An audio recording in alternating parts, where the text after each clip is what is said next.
Com vocês, então, o professor doutor Leandro Carnal.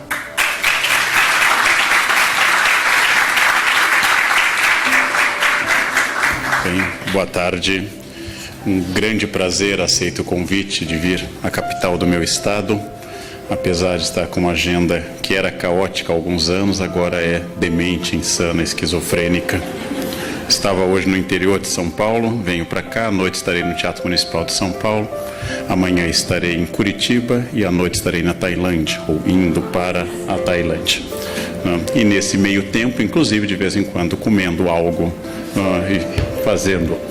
O tema que me deram para, durante essa hora, falar é um tema muito rico, daria muito tempo.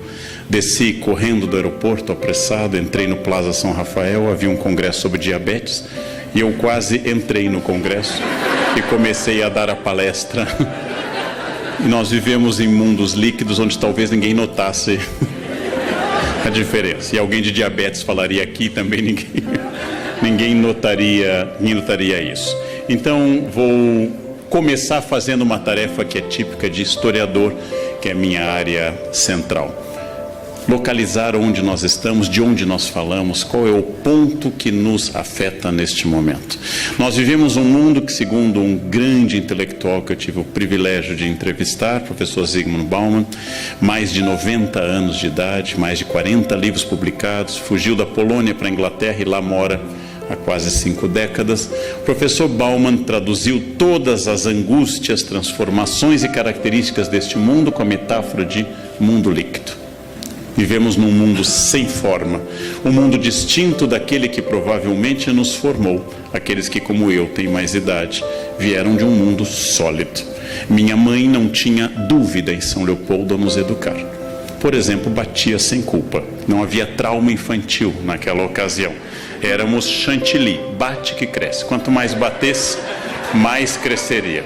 Também não havia bullying, a gente tinha que correr mesmo, não tinha bullying, tinha que fazer sua própria gangue se quisesse fazer algo. Não havia nada daquilo que caracteriza este mundo. Minha mãe e minha avó em São Leopoldo tinham certezas absolutas. Minha avó insistia que eu fizesse concurso na Petrobras. E eu fico imaginando hoje, nesta fase da minha carreira, onde eu estaria se eu tivesse me tornado dirigente da Petrobras hoje, né? Ou rico, ou preso, ou as duas coisas, que é uma novidade recente. O professor Bauman, essa grande cabeça pensante, que eu aspiro muito a chegar, que sai a idade dele com essa capacidade de raciocínio, o professor Bauman descreve tudo isso como um mundo, a partir da metáfora que Marx usou em 1848, onde tudo que é sólido desmancha no ar. Um mundo onde não há mais certezas. O símbolo é aquilo exatamente que acontece neste momento nessa sala.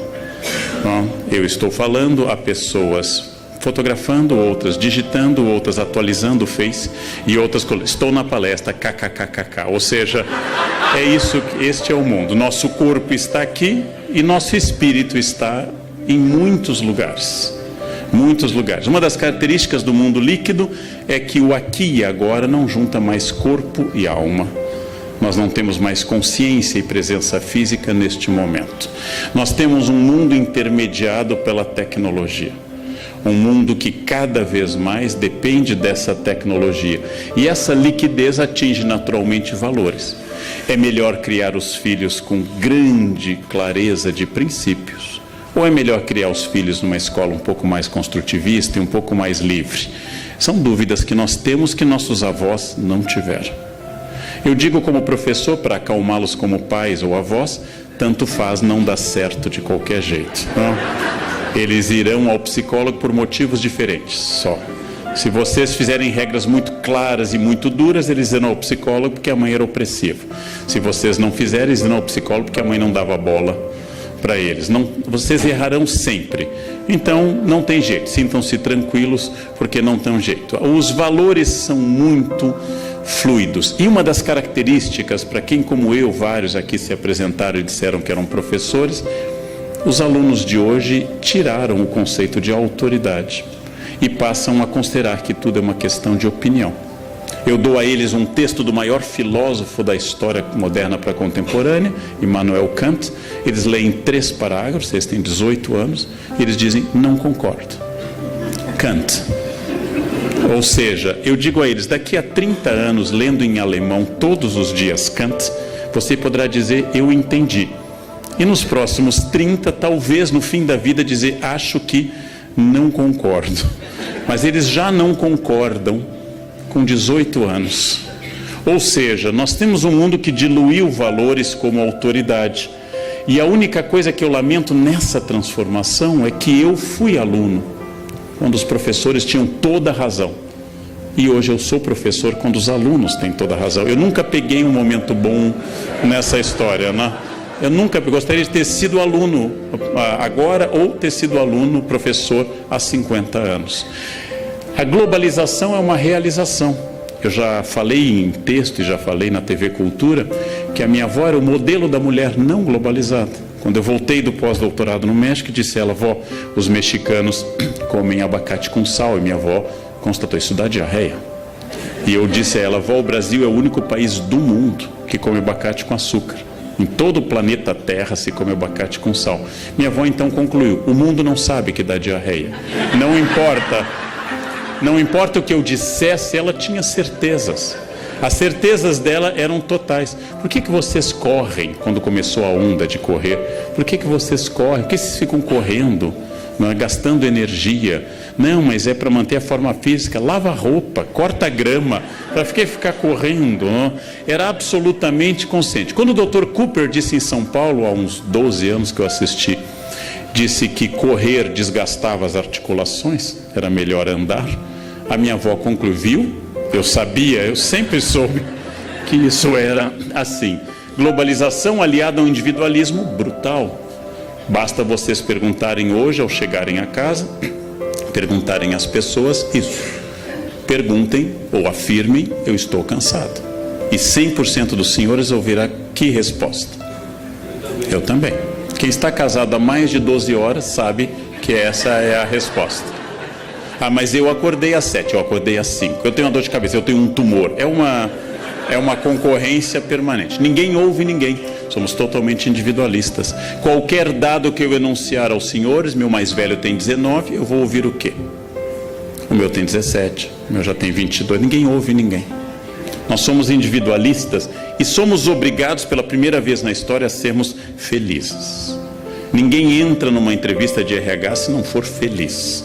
É a primeira condição de RH, felicidade. Defeitos possíveis. Entrevista de RH, perfeccionismo. Não, mas diga um defeito de verdade, obsessão com horário. Não, mas um defeito mesmo, colocar a empresa acima da família. Esses são os nossos defeitos. Há 100 anos uma foto batida, e eram raras, ninguém sorria. Porque sorriso fácil era coisa de gente estúpida. Hoje é obrigatório sorrir e ser feliz o tempo todo. E se você não está feliz, há remédios para isso. Porque a tristeza é considerada não um estado de espírito como a melancolia dentro da teoria dos humores, a melancolia, mas é considerado um defeito. A pessoa está triste, faleceu meu pai, você está triste, toma um remédio, mas faleceu o pai, deve estar triste, se não estiver há um problema, mas na verdade a melancolia é considerada hoje uma doença, ela é tratada. O que na minha geração era criança desatenta, hoje deve ser tratada com Ritalina. Existe déficit de atenção? Sem dúvida, mas ele é raro. O que existe mais é vagabundagem mesmo. Mas a gente medica tudo. Em alguns países medicam mais do que os outros. Onde começou essa mudança com a qual eu introduzi minha fala? Quando, por volta de 1455, Gutenberg, na região que viria a ser a Alemanha, traduziu um princípio chinês que provavelmente ele não conhecia, que era a imprensa com tipos móveis. Se uma Bíblia antes levava anos para ser copiada e iluminada por monges, ela agora pode ser impressa rapidamente. Primeiro livro da história, impressa, é uma Bíblia. O Brasil tem 2 exemplares dessa Bíblia e o conhecimento começou a se capilarizar, metáfora biológica, ou se atomizar, metáfora física. O que aconteceu no século XV é idêntico ao que acontece hoje com a internet, ampliação do conhecimento. Antes, apenas meia dúzia de padres tinham acesso ao conhecimento. Jean Delumeau, historiador, diz que a Bíblia é o incenso da reforma. Sem a Bíblia, sem a imprensa, não teria ocorrido um fenômeno como Lutero. Não teria ocorrido um fenômeno como Calvino, que passam a imprimir seus livros. E imprimir cada vez mais rápido e passam a difundir. Esta mudança tecnológica atinge esse objeto que aqueles que na sala conhecem naturalmente têm certa idade. As pessoas que têm a minha idade para cima têm um mantra na cabeça: ASDFG, C cedilha LKJH. Esse é um mantra. E aí vem uma das coisas notáveis deste mundo contemporâneo. Eu, Leandro, tenho diploma de datilografia. É um dos tantos diplomas inúteis da minha vida. Eu tenho um diploma de datilografia. E meus sobrinhos mais novos, que nunca estudaram datilografia, digitam mais rápido do que eu. Ou seja, eu fui preparado para um mundo que não existe mais. Uma criança me perguntou na exposição que eu fiz em São Paulo, a escrita da memória. Eu mostrei uma máquina antiga com teclado QWERTY para mostrar como funcionava o teclado. E ela perguntou: tio, o que é isso? E eu dei a resposta de um professor: isso é uma impressora wireless. E ela achou muito moderno, uma impressora wireless que capta sinal em qualquer lugar. Com essas metáforas eu mostrei a ela algo que ela nem entende mais. Eu tenho um sobrinho de 5 anos que eu tenho uma hipótese, que não é uma certeza. Quando a gente diz alguma coisa: Davi, não faça isso, ele faz assim pra gente. Eu acho que ele está tentando passar a tela.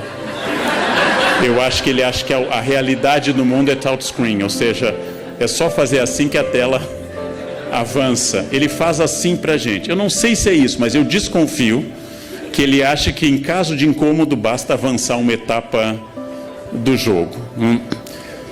Eu visitei a Nova Inglaterra há 2 anos com uma equipe brasileira para analisar escolas, coisa que eu faço muito no mundo todo, e havia uma professora alfabetizando crianças sem lápis e caneta, só com tablet. E uma das professoras do meu grupo, da USP, horrorizada, diz: o que acontece com essa criança quando não tiver lápis? E a professora, muito inteligente, disse: o mesmo que a senhora quando não tem computador, não escreve. Sem instrumento de escrita a gente não escreve. Tanto faz se seja uma caneta ou um computador. A única vantagem é que numa ilha deserta eu posso escrever na areia SOS. E um jovem vai ficar procurando sistema para mandar um pedido de socorro. Mas é uma mudança muito rápida, gente. Eu fiz provas nisso. Eu sou especialista em mimeógrafo. É outra habilidade inútil que a minha biografia me deu. Tantos colegas eram alcoólatras por essa causa. De manhã cedo o mimeógrafo começava a rodar. A gente sabe imprimir coisas com mimeógrafo, rodar provas com mimeógrafo. Eu sei dar uma aula com retroprojetor. Eu sei fazer uma lâmina de acetato com o conteúdo da aula. Fiz muito isto. Ou seja, há uma mudança no conhecimento. Eu mostro aqui uma enciclopédia e penso: eu sei procurar numa enciclopédia. Não há um sistema de busca, existe uma ordem alfabética. Eu fui criado para um mundo que não existe mais, um mundo que desapareceu, um mundo que se tornou obsoleto à medida que eu cresci. E eu aprendi tecnologia, porém, eu aprendi como segunda língua. E todos os que vieram muito depois de mim aprendem como língua nativa. Essa é uma diferença grande. Para saber a idade de uma pessoa, façam perguntas como: o cabo é HDMI ou USB? E pronto, vocês já terão uma pista muito grande. Observem como a pessoa digita: um só dedo, mais de 30, 2 polegares, menos de 30. Observem como a pessoa insere imagens nas mensagens de WhatsApp. Os jovens inserem mensagens adequadas. Os adultos jogam muitas figurinhas, mas não têm a menor ideia do que aquilo significa. Ficam botando o rostinho, mas nem conseguem ver bem, por causa da presbiopia, qual é o rostinho adequado. E ficam mandando, porque acham moderno ficar mandando essas coisas. Bem, o que aconteceu neste mundo líquido que o Bauman nos advertiu? Em primeiro lugar, dissolveram-se fronteiras, todas as fronteiras. Fronteiras de idade, fronteiras de tratamento, fronteiras de gênero. Fronteiras de gênero foram dissolvidas. Houve relativismo de valores, que é a nossa marca hoje. E a incerteza, como dizia um professor meu, é a marca contemporânea. Essas transformações são tão rápidas, tão volumosas, tão agitadas, que nós perdemos a referência. Lembrando que um homem que dormisse no ano de 1100 e acordasse em 1300, veria muito pouca transformação na Europa. Um homem que dormisse em 1980 e acordasse em 2015 não se comunicaria conosco. Se eu dissesse a ele, um homem de 1980 manda um torpedo, ele imaginaria uma batalha naval. Não passa um what? Que? What? Não. Ele não saberia se comunicar, porque em 1980, em alguns lugares muito avançados, havia impressoras matriciais. Não havia mouse e havia teclados de fósforo verde do computador. Havia disquetes grandes. Disquete, jovem, anotem, depois o tio faz uma explicação. Vão anotando essas palavras vintage. Disquete. Isso. Esses dias eu traduzi um poema na Unicamp e aparecia a palavra petticoat em inglês e as pessoas, o que é isso? Eu disse, anágua. Aí silêncio. Silêncio. Anágua é o máximo. O que é comum? Confundir o fim de um mundo com o fim do mundo. Quando eu começo a dizer o mundo está acabando, significa que o meu mundo que me deu significado está acabando. O mundo que me traduziu está acabando. O mundo que eu aprendi a viver, o mundo das minhas novidades está acabando. Quando eu tinha 7 ou 8 anos, nós íamos a Porto Alegre conhecer a escada rolante nas lojas americanas e tomar uma banana split lá em cima. Viemos conhecer e voltamos todo orgulhosos para o Colégio São José em São Leopoldo. A gente conhece a escada rolante. O quê? A escada sobe sozinha. A gente tem que dar um pulinho nela e ela vai. E ninguém acreditava, achava que a gente estava brincando com isso. Este é o meu mundo. Não é o século XV. Este é a metade para o fim do século passado. Este é o mundo que me formou. Este mundo passou rapidamente. Por isso que meus alunos, eu disse, sempre me elogiam e dizem, professor, o senhor está bem para a idade. Porque alguém de 18 anos olha para alguém de 52 como eu e diz, nossa, que é um milagre, né? Eu vou ao banheiro sozinho, por exemplo, infelizmente, vou ao banheiro sozinho. Todas essas questões são questões de uma rapidez de fatos, que quando as pessoas olham para um ídolo do passado, para quem tem 14 anos é Xuxa. Quando falam de um ídolo do passado, é algo anterior à atual década. Isto significa que este quadro do Munch, o Grito, pintor norueguês, é o quadro fundacional da modernidade, pintado na década de 1890, há várias versões. Ele pinta o Estreito de Oslo, o Fiord de Oslo, ele pinta o céu alaranjado, provavelmente pela erupção do Krakatoa, e ele pinta esse mundo sem linha, desesperado, expressionista, sem muita tranquilidade. A modernidade líquida começa neste momento, com essa dependência tecnológica. Realmente, a primeira definição contemporânea de inferno que eu acabei de ouvir é que inferno é um lugar sem rede Wi-Fi. Isto é o inferno, é um lugar que você não consegue conectar nada. Isto é literalmente hoje o inferno. E a linguagem naturalmente tem que acompanhar essa rapidez líquida. Não, falou. Isso é uma mensagem. Machado de Assis, nosso gênio da língua, morto em 1908, diria, não é língua portuguesa, mas o autor é gaúcho, RS. Achim não é português, TB também não, e o resto também é um código. Machado, um dos maiores conhecedores da língua portuguesa, não entenderia essa mensagem. Hoje é exatamente o contrário. A mensagem longa com sujeito e predicado, com muitos períodos marcados pela subordinação, é incompreensível a alguém jovem. Frases de Vieira, textos do Hamlet, são incompreensíveis para um jovem, porque ele não consegue manter a unidade de compreensão ao longo de mais de 4 orações. É uma mudança estrutural na linguagem. A televisão, eu assessoro a Globo para novelas históricas, a televisão não usa mais orações subordinadas. Usa só coordenadas absolutas assindéticas. Ponto e vírgula desaparece porque não existe mais a possibilidade de escrever longas orações com unidades de sentido distintas. Para eu me comunicar neste mundo, eu tenho que começar a ser sintético e a usar imagens. Senão eu não me comunico. E está surgindo um novo português que não é pior. A língua é um objeto vivo. Um dia foi vossa mercê. No século XIX surgiu você e hoje é VC. É possível que no 22 seja só apenas o V ou só o C a isso, porque eu tenho que comunicar cada vez mais com menos. Como escreveu minha empregada ano passado, eu guardei o bilhete e disse a ela, vou usar em palestras. Ela me escreveu, professor, nessa quinta eu venho na sexta. É uma mensagem fabulosa, né? É uma mensagem fabulosa. Ela está me dizendo o seguinte, ao contrário do hábito de vir à sua casa às sextas-feiras, às quintas, excepcionalmente nessa, eu virei às sextas.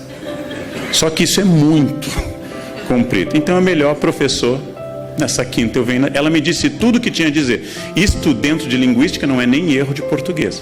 Isso é a criação de que a gente chama de uma linguagem, de um familieto, de uma linguagem nova. Eu também posso dizer que está surgindo uma unificação verbal.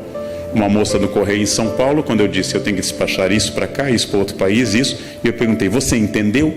Ela olhou para mim e disse, entendeu. Ela está unificando tempos verbais. Aquele sofrimento que eu entendesse, que tu entenderias, eu entenderei. Essas complicações vão já...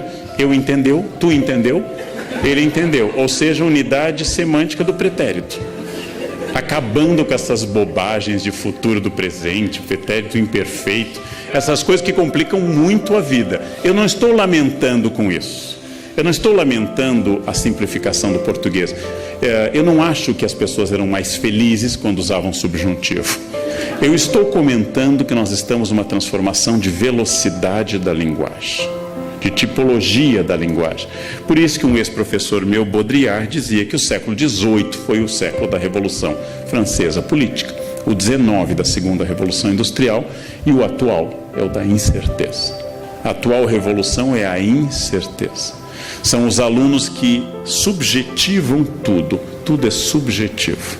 Tudo depende unicamente do sujeito e deve ser apenas registrado e não vivido. Pessoas que fotografam alguém se afogando ao invés de ajudar. Eu fiz uma experiência muito interessante. Eu sempre desligo o celular quando eu começo a trabalhar. Sempre, sem exceção. Eu nunca trabalhei com o celular ligado na minha vida. Mas eu estava irritado com os meus alunos da pós que ficavam me acompanhando pelo celular. E aí eu fiz uma experiência pedagógica, bem professorzão. Eu deixei ligado e fiz falsamente que eu usava durante a aula, coisa que eu nunca fiz na vida e espero nunca fazer. Eles faziam uma pergunta, só um pouquinho, aí eu olhava o celular. No final da aula eu, triunfante, fiz a pergunta piagetiana. Vocês entenderam o que aconteceu hoje? Eles, não, professor, o que foi? Ninguém notou. Ninguém notou. O que significa isso? Que eu preciso morrer, é lógico. A geração seguinte precisa chegar, porque eles não se importam mais com o celular. Eu me importo no trabalho muito. Eu não me importo com o celular naquilo que ele pode me servir. Mas quando eu estou trabalhando, eu me importo muito. Eu fiz essa experiência que eu contei até num café filosófico, numa reunião com uma arquiteta. E ela atendeu o celular assim que nós sentamos. Eu esperei, depois ela atendeu de novo. Eu esperei de novo. Na terceira vez tocou, era eu ligando para ela. E dizendo, já que você prefere, vamos continuar pelo celular. É estranho, mas é uma questão de mudança. É uma questão de que a imagem é mais importante do que qualquer outra coisa. Registrar é mais importante do que qualquer outra coisa. Quer dizer, o mais importante é o que ocorre em todos os lugares e que é um gesto de simpatia, não há nenhuma antipatia nisso.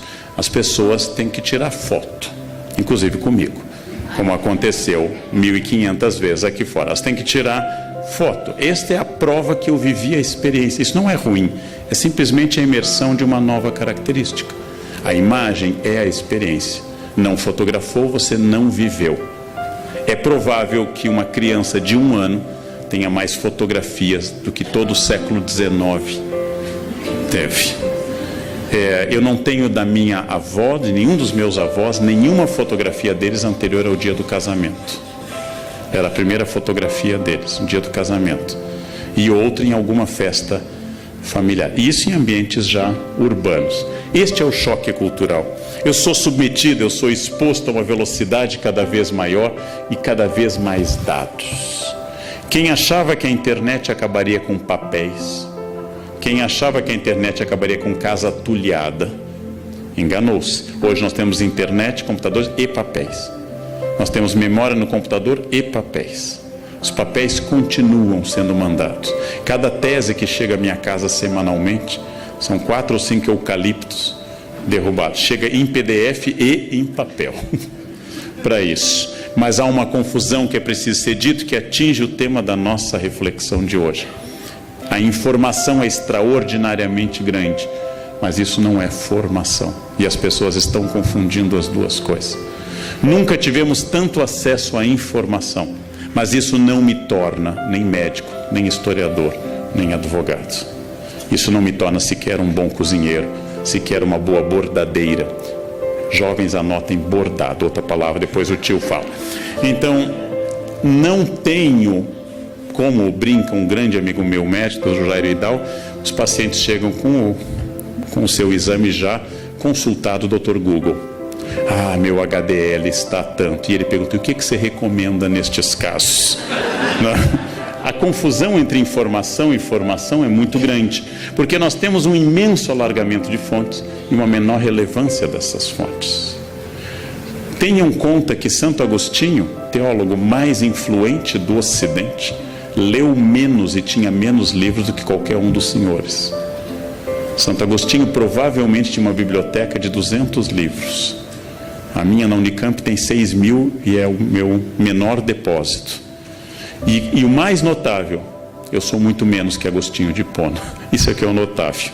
Eu tenho muito mais informação que Agostinho de Hipona. Eu sei coisas que Agostinho de Hipona nem desconfia. Mas como Agostinho de Hipona tinha apenas uma Bíblia, e eu tenho 17 traduções da Bíblia, ele lia aquela Bíblia sem parar e refletia sem parar sobre aquele texto.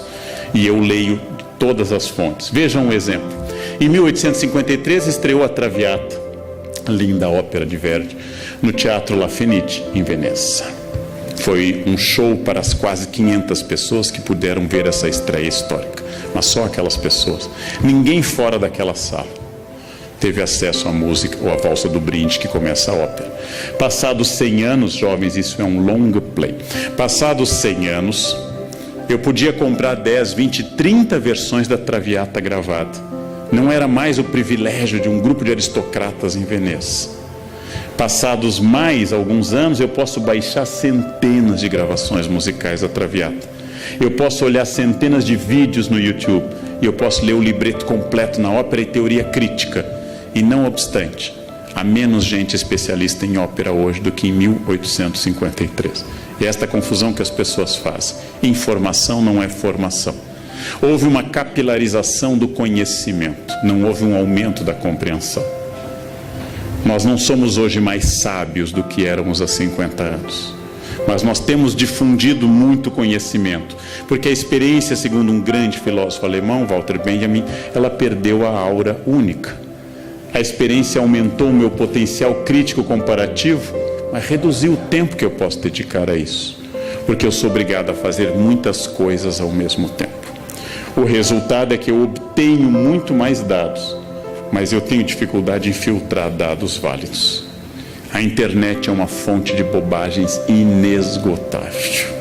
A Wikipédia é uma sucessão de asneiras quase indescritível. E não me refiro apenas a erros de datas e de nomes, mas de bobagens mesmo. Porque as pessoas podem livremente interferir. Os dados flutuam. E as escolas ainda não deram este salto, as escolas ainda são arcaicas, elas ainda acham que o importante é a transmissão do conhecimento, quando na verdade o desafio hoje é a retenção e a formação do conhecimento. Eu não preciso mais de memória, não preciso mais decorar nada, não preciso saber de cor. E tudo isso está atingindo o ponto que eu quero desenvolver agora, este mundo líquido. Primeiro, acontece como o conhecimento, como aconteceu com tudo, que a fé está customizada. Significa que cada pessoa adapta a si. Agostinho diz com toda clareza que a pessoa que seleciona da Bíblia o que quer e rejeita o que não quer, acredita em si e não na Bíblia. E esta é a regra de hoje. Olha que Agostinho não conheceu o que acontece hoje. Essa é a regra de hoje. Você é católico? Sou. Então o Papa é infalível. Não, eu não acredito nisso. Maria é virgem. Ah, não, essa parte eu não concordo. Você é contrário à pílula anticonceptiva? Não, eu sou a favor da pílula. Não, você acha realmente que é pecado, por exemplo, isso e aquilo. Não, isso não. Então, meu filho, o que você é? Já que nenhuma das crenças católicas é sua, mas é a customização da fé. Não, a igreja diz isso, eu vi na Bíblia, mas eu acho que é assim. Essa é a autoridade contemporânea. O eu se sobrepõe a tudo.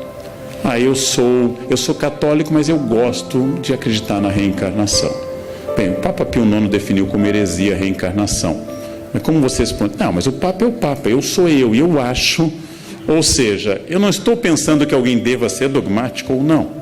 Não estou pensando se alguém deva acreditar ou não, ser fiel à linha da sua igreja, adventista, presbiteriana, luterana, católica ou da comunidade judaica. Eu estou pensando como eu customizo a fé, como eu adapto ao meu interesse. O Deus do século XXI é, de todos os períodos da história, o Deus mais pessoal e subjetivo. É o meu Deus, não é o nosso. Ele é o menos autoritário e o menos exigente. Ninguém acredita que será condenado, isso é uma característica brasileira. A Veja fez uma longa pesquisa. Ninguém acredita que vá para o inferno. Na Idade Média, as pessoas tinham quase certeza que seriam condenadas. Hoje ninguém mais vai para o inferno. E a pesquisa da Veja incluiu presídios e políticos. Ninguém vai para o inferno. Quando eu era criança, na aula de catequese, o padre Alexandre, em São Leopoldo, falava da visão das crianças de Fátima que caíam no inferno como folhas de outono. E a gente se assustava, eu pelo menos me assustava. O inferno está fechando as portas por falta de candidatos. Todos se acham dignos do paraíso. Essa é uma característica contemporânea. A fé se customizou e Deus me entende. Deus me entende. Bandidos, gente, fazem o sinal da cruz antes de assaltar. Isto é uma característica específica nossa. Temos um certo panteísmo, ou seja, é um Deus diluído em todos os lugares, um animismo panteísta, e a subjetividade, é o meu Deus. Eu rezo do meu jeito, do jeito que eu gosto, nas ocasiões que eu acho importantes. Eu irritei uma vez uma colega de avião, que eu pego muito, porque pela primeira vez na vida, 2 anos já, foi em agosto, o avião arremeteu em Congonhas. Eu nunca tinha passado por isso. Ele tenta pousar, não consegue. E vai de novo. E você testa a força do esfíncter anal. Não, você testa a sua consciência intestinal num grau alto. E ele vai fazendo aquele esforço sobre aquela área que a TAM tentou fazer o mesmo e não conseguiu. Você sobrevoa aquela área. Então, é aquele momento, eu, fiel a uma certa ideia ainda de ser gaúcho, fingi tranquilidade. Lendo o meu livro. A senhora do meu lado fazia sinais da cruz ferozes, né? De tudo que é tipo ortodoxo, com 3 dedos, meio satanistas de baixo para cima, mas fazia todos os sinais da cruz possíveis. E aí o avião estabiliza, você solta, verifica se está tudo bem, e ela me perguntou, o senhor não reza? Eu disse, olha, a senhora já rezou. A área mínima de proteção me inclui, né? Eu estou do lado dela. Deus não vai matá-lo, não? A ideia, ela me olhou com olhares terríveis. Eu gosto de dizer essas coisas, né? Num avião ano passado, uma senhora deu aquela tremida e me disse, minha Nossa Senhora Aparecida. Eu disse, olha, padroeira da aviação é Nossa Senhora de Loreto. Não reze para a entidade errada, né? Você vai pedir Nossa Senhora Aparecida, não é o departamento dela, ela rejeita, o avião cai. Nossa Senhora de Loreto. Guardem a palavra. Nossa Senhora de Loreto. Bem, o panteísmo e a subjetividade vêm junto com infantilização. Esse tipo de mensagem de um Deus infantilizado, entre o cafona e a infância, entre o kit e a teologia, é hoje dominante. A ideia de Deus é um Deus infantilizado, não é à toa que a expressão Papai do Céu está em alta. Nada de Deus de sofrimento, nada do Deus da Sexta-feira Santa. A procissão do Senhor morto não é mais, a dor, a paixão segundo São Mateus do luterano Bach é vista pela beleza artística, não mais pelo conteúdo. É o Deus infantilizado, é o Deus meio cafona que vem sempre ao meu encontro de braços abertos. O Cristo juiz, o Cristo de Mateus 25, o Cristo condenador, o Cristo do fim do mundo está em crise. O Cristo Salvador, a soteriologia, a salvação divina está em ascensão. As imagens dizem sempre, este carro pertence a Jesus, creio em Deus, até o Porta dos Fundos tem um videote que Jesus vem reclamar o carro, já que você disse que esse carro é de Jesus, Jesus vem levá-lo embora. A adaptação da mensagem religiosa à mensagem de propaganda é outra característica notável deste mundo. A ideia de que eu devo manifestar publicamente, muito mais importante que eu manifeste na camiseta, no carro e no adesivo, do que eu viva qualquer preceito evangélico. Ou seja, aquele motorista que está escrito, esse carro pertence a Jesus, ou tem o peixe, um dos símbolos mais antigos do cristianismo, e hoje de pertencimento a uma igreja específica, também fura o sinal vermelho. E vai. Ou seja, esse carro pertence a Jesus, mas o motorista continua demoníaco, absolutamente demoníaco. A base disso é que a religião hoje tem que ter uma mensagem clara e pessoal. Faz sucesso o padre, o pastor, o pregador, o rabino, inclusive, que fale de cura e prosperidade. E não traga às pessoas a dimensão trágica da existência. A relação é individual, não rezo mais pelo país. Eu rezo sempre por mim e pela minha família. E, finalmente, ela é sempre positiva. Padre, pastor, rabino, mulá islâmico, que fale muito em compromissos, em obrigações e outras questões, perde público. Eu tenho que ser positivo. Essa é uma imagem de um pintor famoso e que faz esse Jesus pop. É uma imagem clássica do coração de Jesus. É um Jesus do século XVIII com XIX, essa imagem, mas foi aqui adaptada a uma linguagem pop. Jesus com um coraçãozinho na cara. Não é ruim nem bom, o historiador não faz isso. Isto é apenas uma infantilização customizada da imagem de Jesus. Não é menos fiel, já que não temos nenhuma imagem de Jesus. Não é menos fiel à imagem original, mas é uma customização de um Buddy Christ, de um Cristo legal, que me entende sempre, que está sempre ao meu lado, que não estabelece obrigações. Nós temos hoje, como em tudo, inclusive na lei, uma religião dos meus direitos e nunca dos meus deveres. Isso vale para a Constituição brasileira, isso vale para a religião também. Ser cristão significa que Jesus me protege, óbvio. Mas também significa que há um conjunto de obrigações baseadas nesse compromisso. Isso está embaixo. Jesus amigo, Jesus protetor, Jesus Buddy Christ, Jesus legal, é hoje uma marca. Jesus é o meu melhor amigo. Jesus simpático, Jesus handsome, bonitão, estendendo a mão, é o meu melhor amigo. O Jesus da cruz está embaixo. No Congresso Brasileiro existe um crucifixo. Me entrevistaram uma vez, perguntaram o que eu acho. Eu disse, olha, só tem um problema, não sei como não deu processo, mas eu disse, Jesus foi crucificado entre 2 ladrões. E no Congresso tem 513 deputados. É demais. Eu acho que nem Jesus merece essa carga, né? 2 ladrões ainda conseguiu converter um. 513 deputados, gente. Eu pediria a retirada do crucifixo por motivos religiosos e não de Estado laico. Pediria por respeito a Jesus. Respeito a Jesus. Outro traço da crença atual é que ela tem que ser o mais catártica, ou seja, a palavra catarse, palavra aristotélica, o mais cheio de energia, missa animada, seja ela carismática, seja ela um culto neopentecostal. Mesmo naquele protestantismo que é o limite entre o protestante histórico e o pentecostal, que é o batista, há um bom culto, é aquele culto animado. Erguei as mãos, dai glória a Deus, canta, anima. Eu, como estudo religiões, eu frequentei a missa do Padre Marcelo. Eu recomendo aos senhores, porque é um caso muito interessante, mas tem que ir logo, porque não dá para ir na terceira idade. Você não tem energia, você não chega ao credo, porque senta, levanta, grita, rodopia, não dá. É uma missa para jovens com boa capacidade aeróbica, boa capacidade, porque ele é animado. O cara animado é aquele.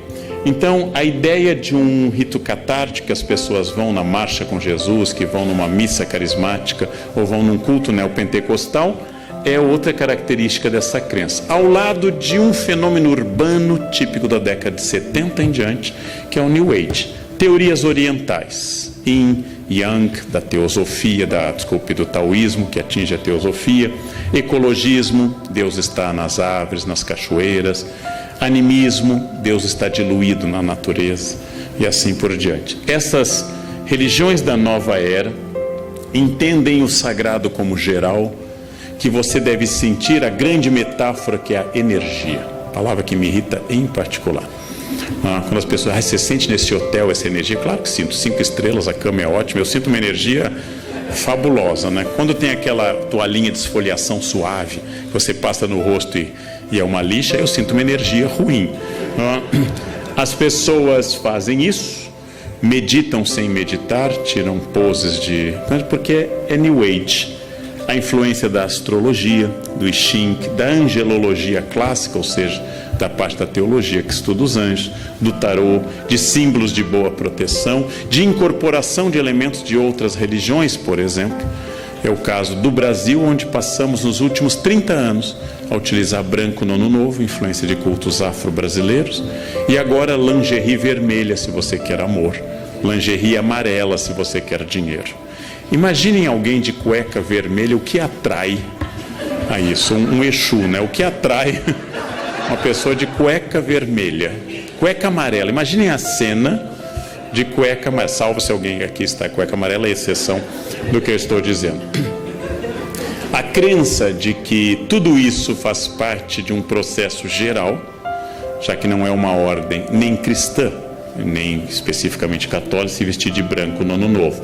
É um conceito do sagrado, um conceito geral do sagrado que incorpora elementos de Kabbalah, incorpora elementos da tradição judaica da interpretação dos números, elementos de angelologia e assim por diante.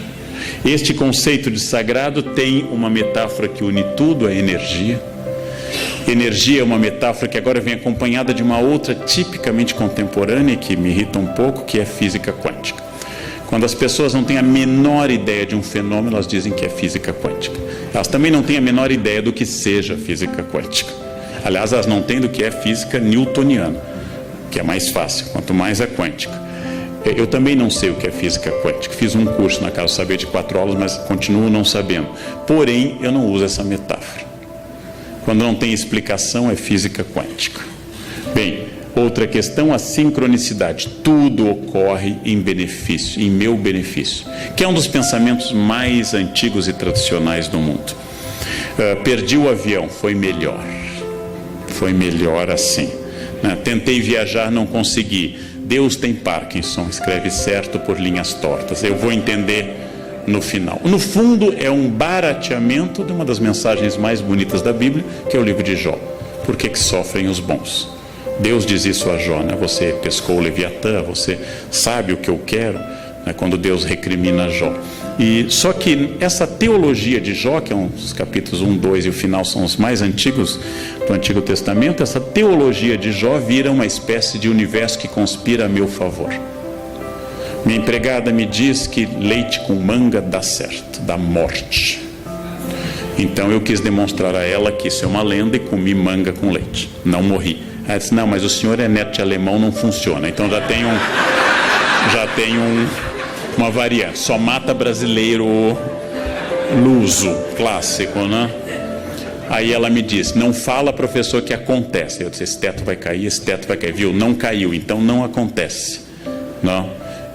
E ela, não, mas não é assim, tem que dizer com convicção. Não tem jeito. Não tem jeito, é quântico isso. Finalmente, os elementos orientais como karma e dharma, tradicionais nas religiões do Oriente, e que aqui são ressignificados sem muita propriedade. Karma e dharma são usados numa noção bastante livre de que é o seu karma. É meu karma ter na minha frente no avião alguém perdido, que não consegue achar o seu lugar, que vai até o meio do avião e descobre que é o lugar 2A. Então vem voltando contra Piracema, tentando voltar ao lugar 2A. É meu karma. Eu tenho que, em outra vida eu prejudiquei fila de avião, então nessa eu vim com essa missão. E acima de tudo, uma ideia até um pouco perversa, que doença é fruto do pessimismo e da amargura. Pessoas azedas têm câncer, pessoas para baixo têm câncer. E aí eu lembro, Madre Paulina, padroeira no Brasil contra o câncer, era uma pessoa super para cima e morreu com câncer. Madre Teresa de Calcutá não era azeda e teve câncer, entre outros problemas. A ideia de que o otimismo cura tudo, você tem que ser para cima, você tem que ser animado, é uma ideia infantil. É uma ideia de crianças de fase pré-operatória. Se eu pensar, acontece. E o pensamento cria tudo. É um pouco idolátrico esse pensamento. É o clássico pecado de substituir o Criador pela criatura. Ou seja, a ideia que as partes práticas das religiões, como o islamismo, que eu estou dando um curso neste momento na Unicamp, diz com grande clareza, especialmente o islamismo sufi: confie em Allah e amarre seus camelos com firmeza. Essa é a parte prática. Inácio de Loyola dizia: reze como se os homens não existissem e trabalhe como se Deus não existisse. Essa é uma forma um pouco moderna e prática, mas isso aqui é um pouco infantil. O que você está fazendo? Estou pensando muito positivo. É um pouco problemático isso. Há uma nova consciência que mistura conceitos indígenas, culto à natureza, chás, maconha, ayahuascas, ervas e assim por diante. Essas pessoas fundem num sincretismo contemporâneo essa crença. Eu vou dar um exemplo que eu visitei e não conhecia ela. Quando eu fui a primeira vez, ela já tinha falecido. Mas a tia Neiva é uma ex-caminhoneira que fundou perto de Brasília o Vale do Novo Amanhecer, onde as pessoas se vestem com roupas egípcias, incas, católicas. E ela já faleceu, e aqui está a tia Neiva com seus mentores, que são entidades indianas e indígenas, e também católicas. E aqui estão as pessoas que eu fotografei no Vale do Novo Amanhecer, vestidas com roupas ora ciganas, ora que elas atribuem que seja da época de Jesus e assim por diante. Essa comunidade é gigantesca. Então muita gente vai para lá e segue. Essa é uma customização fabulosa que vem acompanhada nas cidades de um outro fenômeno, a teologia da prosperidade. Substituindo talvez a teologia da libertação, que pregava uma análise sociológica de base provavelmente de materialismo dialético, surge uma ideia de que Deus, ao abençoar, traz a prosperidade pessoal.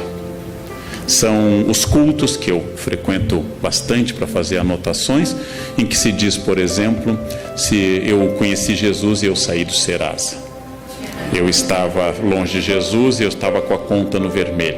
Agora eu conheci Jesus, eu comprei um Corolla, já temos uma casa em Tramandaí e nós vamos em breve fazer uma viagem até Bariloche, a gente vai ver neve. Essa ideia de que Jesus acompanha a prosperidade econômica, contrária à tradição de que a pobreza nos aproxima de Deus e a riqueza nos afasta, essa teologia da prosperidade faz muito sucesso.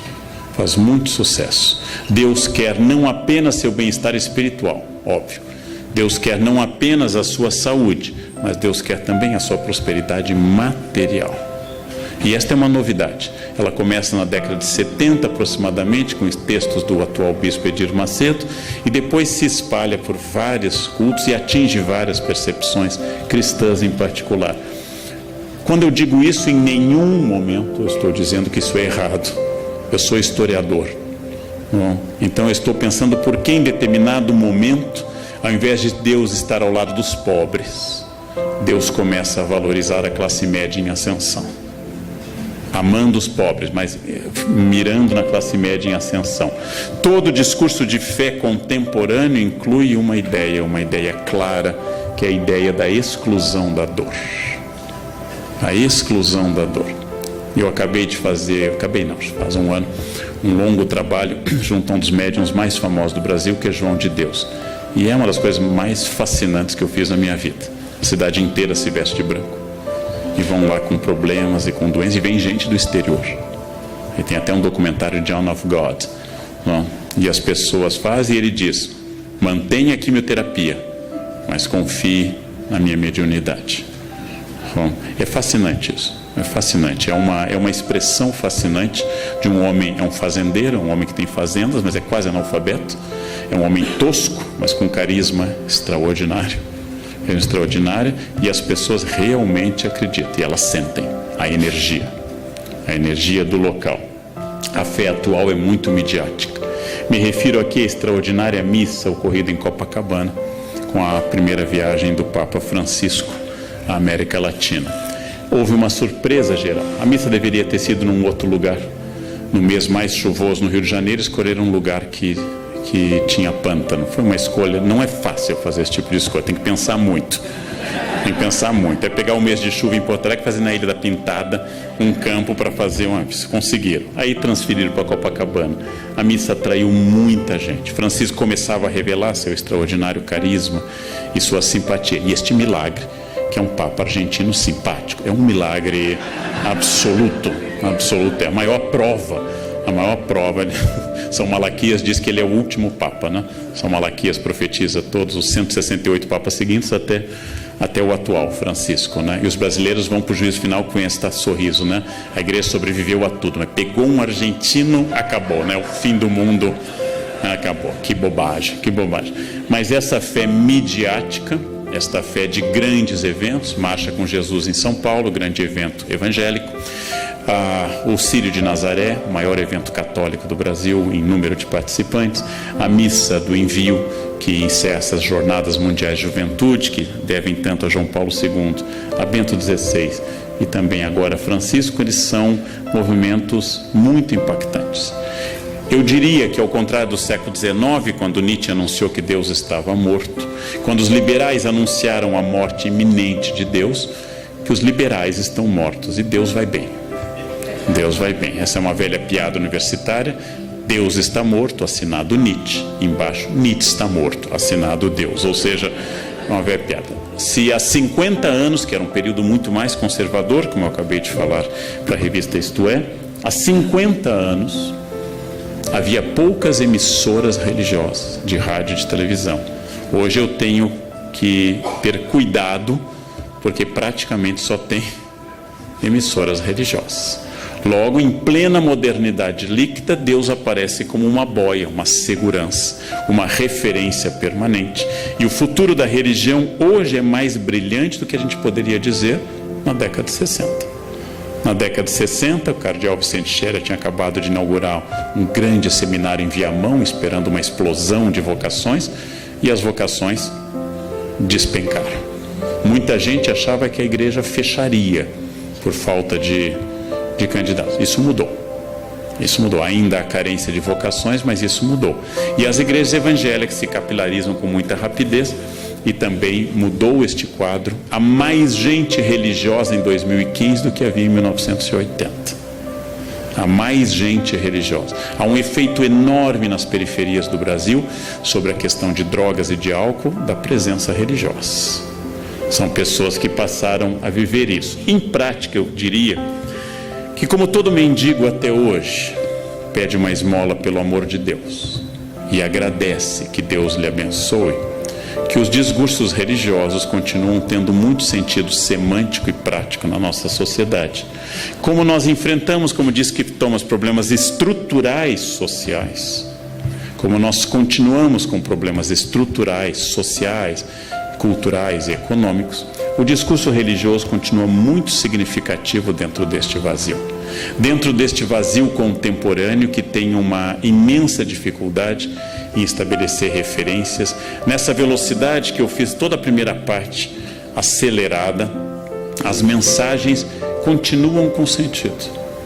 Dando um curso uma vez sobre tradução de hebraico na Unicamp, eu lembrei que, veja uma metáfora que perdeu totalmente sentido, que é belíssima, mas perdeu sentido. As metáforas agropastoris da Bíblia. O reino de Deus é semelhante ao grão de mostarda. Eu sou a videira, vós sois os ramos. O que significa para um ser humano urbano nascido no centro de Porto Alegre? Aquele que acha que uma galinha é uma Knorr viva, ou seja, que nunca teve contato com a natureza, que não tem ideia do que seja um grão de mostarda. Para ele, mostarda é um potinho que existe no supermercado. Eu poderia mudar, pegar o Salmo 23 ou 22 da Vulgata. O Senhor é meu pastor, nada me faltará. Dominus regit me, em latim. Eu poderia mudar para: o Senhor é meu provedor de banda larga, ele nunca cairá. Isso faria as pessoas entenderem mais rapidamente. Mas um dos encantos da religião é o seu arcaísmo. É usar uma linguagem, e não é à toa que, depois de relativamente reprimido, o latim volta à igreja. São autorizadas hoje dezenas de missas pelo Brasil, pelo rito tridentino, pela missa de São Pio V. Significa que os discursos e as práticas religiosas religiosos por causa do discurso, significa que hoje há mais fila para casamento numa igreja como aqui, a São José, aqui, do que havia há 50 anos. Em 1968, as jovens queriam sair de casa e queriam levar uma vida hippie. Em 2015, elas têm o mesmo sonho da avó, um marido rico, bem-sucedido e casar de branco na igreja. Nós somos notavelmente mais conservadores do que há 50 anos. As pessoas fizeram a Revolução Francesa, mas querem morar em Versailles. Elas querem continuar morando em casa, com a liberdade da Revolução Francesa.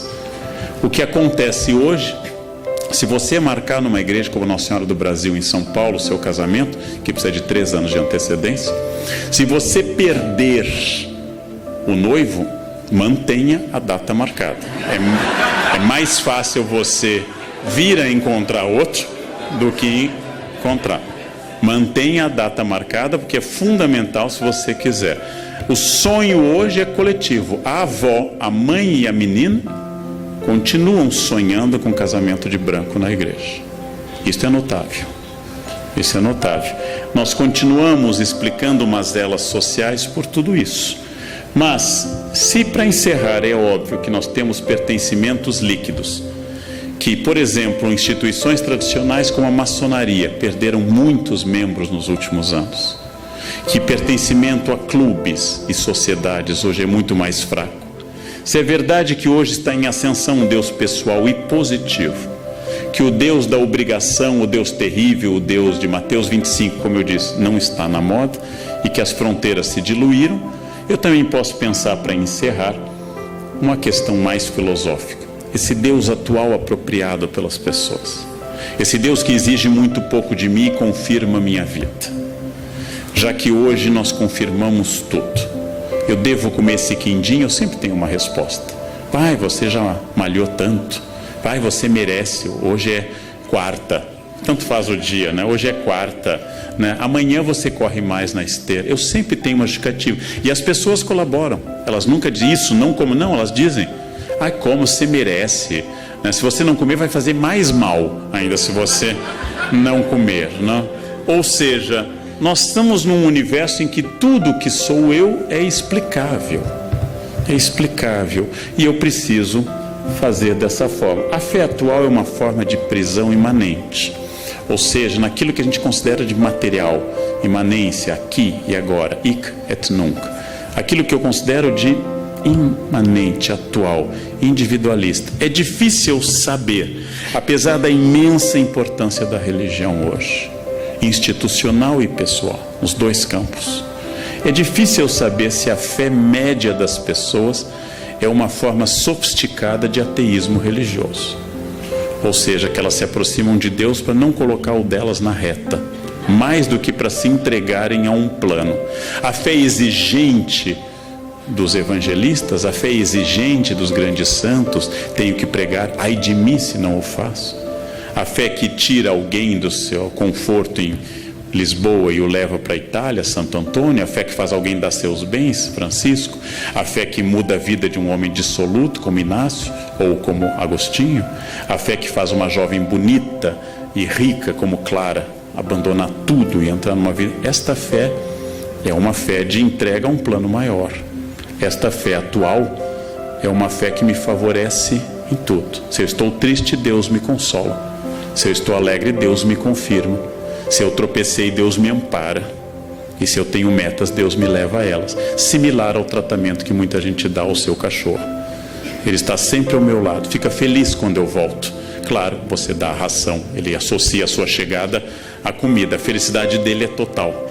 É alguém que lhe ama profundamente. Vem aquele velho teste, coloque sua mulher no porta-malas do carro e no outro um cachorro. Deixe 3 horas e abra e veja a reação. Aí você vai saber quem lhe ama de verdade. O cachorro que você colocou vai ficar super feliz que você abriu o porta-malas. As mulheres raramente interpretam isso como felicidade. O que significa isso?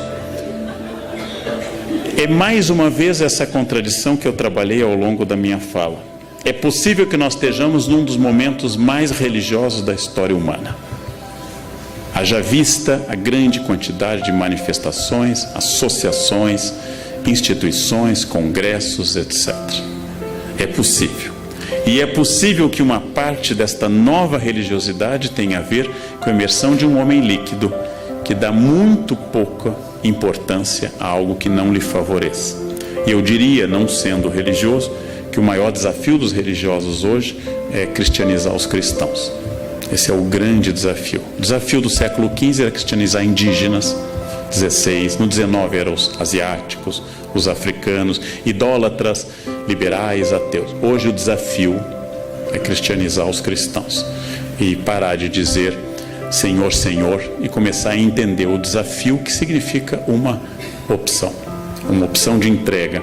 Então, este é o grande desafio. O campo é bom, porque nós temos hoje um prestígio religioso maior do que nunca. A influência política das religiões em 2015 no Congresso é maior do que em 1950. Getúlio Vargas, ateu total, inaugurou o Cristo Redentor em 31. Abriu todos os congressos eucarísticos da era Vargas. Facilitou o Congresso Eucarístico de Porto Alegre, que já não era mais no governo dele. Ele já estava deposto. Ou seja, porque ele sabia, como Napoleão, que perguntado pelo Papa Pio VII, você pode governar sem Deus? Napoleão diz, sem Deus eu posso, sem os bispos não. Então, esse é o aspecto prático de um homem prático como Napoleão ou como Getúlio, ateus como Potes. Agora, esta é a questão e o grande desafio contemporâneo. Esta é a grande questão. Quer dizer, como enfrentar um ambiente que formalmente é religioso e na prática é completamente egoísta, voltado para si e totalmente alheio a quaisquer desafios religiosos possíveis. Como falar de Deus para quem tem Deus no carro, na casa, na camiseta, mas só não tem no coração e na atitude. Esse é um desafio é o mesmo desafio de sempre. Como falar da lei para doutores da lei, para escribas e para fariseus, aqueles que pagam o dízimo sob o cominho e não entenderam o básico. Esse é o desafio contemporâneo do mundo líquido. Era o que eu tinha a dizer na hora que me reservaram. Muito obrigado pela atenção dos senhores. Obrigado.